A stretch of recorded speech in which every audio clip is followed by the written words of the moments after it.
Hey tubers, 2017 Ram Promaster with the misfire cylinder 2 and codes for injector number 2.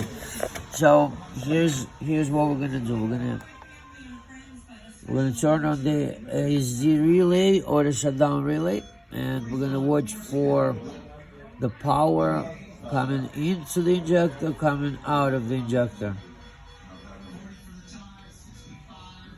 Okay, so auto shutdown relay control state.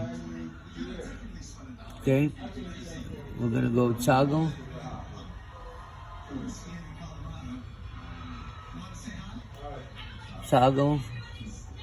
So that brings it on, off, on, off. Now we're going for the injector number 2. Right there, injector number 2. And we check the power coming into it, and also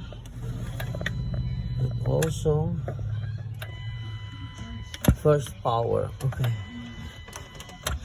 power is right there. Oh, okay, power.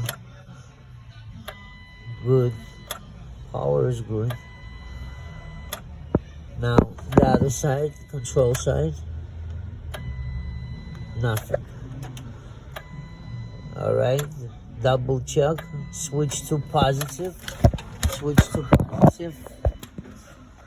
Okay, and check that there's no ground on the other side, just to make sure that's what the comment is. Going back, checking the test light. Test light checks out good. And going for the other wire. No, it's not grounded. Okay, that makes it for a bad injector number 2. Bad injector number 2. Change the injector, please. And subscribe to my channel, please.